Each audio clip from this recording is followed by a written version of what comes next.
উপপাদ্যের প্রয়োগ নিয়ে সাজানো আজকের এই ক্লাসে তোমাদের স্বাগত। আজকের ক্লাসে আমরা বৃত্তস্থ চতুর্ভুজের একটি ধর্মের প্রমাণ করব। চলো দেখে নিই। প্রশ্নটা বলেছে, একটি বৃত্তস্থ চতুর্ভুজ এবিসিডি বর্ধিত এবি ও ডিসি পরস্পরকে পি বিন্দুতে ছেদ করে। প্রমাণ করো PA into PB equals to PC into PD. এই প্রমাণটা করার জন্য প্রথমে আগে আমরা একটা বৃত্তস্থ চতুর্ভুজের ছবি এঁকে নিচ্ছি, যেইভাবে এই প্রশ্নে বলা আছে। দেখে নাও, এই একটা বৃত্তস্থ চতুর্ভুজ বলেছে। চলো আমি নাম দিচ্ছি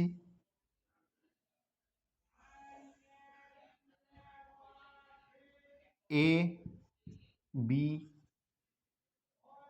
সি ডি। এইবার দেখো বলেছে এবি এবং ডিসিটাকে বর্ধিত করলে তারা পরস্পরকে পি বিন্দুতে ছেদ করছে। বাস এইটুকু ছবি আমরা লিখলাম। যেহেতু বলে দিয়েছিল এবিসিডি বৃত্তস্থ চতুর্ভুজ, তার জন্য এইটা আমরা যুক্ত করে দিচ্ছি। ব্যাস, আমাদের ছবি আঁকা কমপ্লিট। এইবার আমরা প্রমাণটা করে নেব। তাহলে লিখছি, ধরা যাক এ বি সি ডি একটি বৃত্তস্থ চতুর্ভুজ,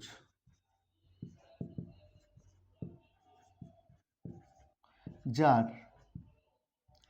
এবি ও ডিসিকে বর্ধিত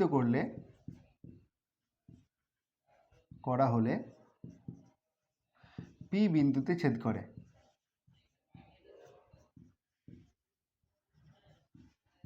প্রমাণ করতে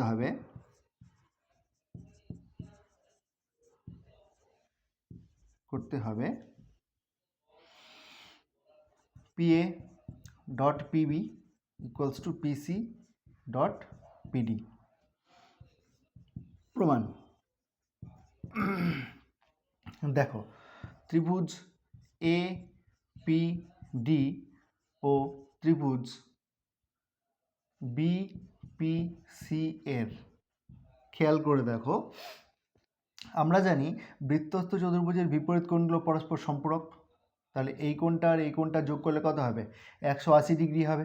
ডি লিখি ঠিক করে। আচ্ছা, এই কোণটা যোগ করলে কত হবে? 180। আবার খেয়াল করে দেখো, এই কোণের সঙ্গে এই কোণ যোগ করলে 180 না, এই কোণের সঙ্গে এই কোণ যোগ করলে 180। তাহলে আমরা দেখলাম যে এই কোণের সঙ্গে এই কোণ যোগ করলে 180 হচ্ছে, আবার এই কোণের সঙ্গে এই কোণ যোগ করলে 180 হচ্ছে। তাহলে এই কোণটা আর এই কোণটা সমান হলো না। তাহলে লিখছি, অতএব কোণ এ ডি সি সমান কোণ পি বি সি। ডান দিকে লিখে দেব, যেহেতু কোণ এ ডি সি যোগ কোণ এ বি সি সমান 180 ডিগ্রি। আবার কোণ পি বি সি যোগ কোণ এ বি সি সমান 180 ডিগ্রি। এই দুটোর জন্য কিন্তু আমরা এডিসি আর পিবিসি সমান বলতে পারলাম। অনুরূপে, অর্থাৎ একই রকমভাবে আমরা আবার বলতে পারি, দেখো অনুরূপে কি বলা যাবে, খেয়াল করে দেখো, এই কোণের সঙ্গে এই কোণ যোগ করলে 180, যেহেতু বৃত্তস্থ চতুর্ভুজের বিপরীত কোণগুলি পরস্পর সম্পূরক। আবার এই কোণের সঙ্গে এই কোণ যোগ করলে 180। তাহলে এই কোণটা আর এই কোণটা সমান হলো না। অনুরূপে তাহলে বলতে পারবো যে ডি এ বি কোণ সমান এর ক্ষেত্রে বি সি পি কোণ, বিসি পি কোণ। বোঝা গেছে? তাহলে দেখলাম যে দুটো ত্রিভুজ আমরা পেয়েছি, এপিডি এবং বিপিসি, যার দুটো করে কোণ সমান। তাহলে কি বলতে পারবো? ত্রিভুজ দুটো সদৃশ্য কোণই বলতে পারবো না। অতএব ত্রিভুজ এ পি ডি সদৃশ কি? ত্রিভুজ বিপিসি।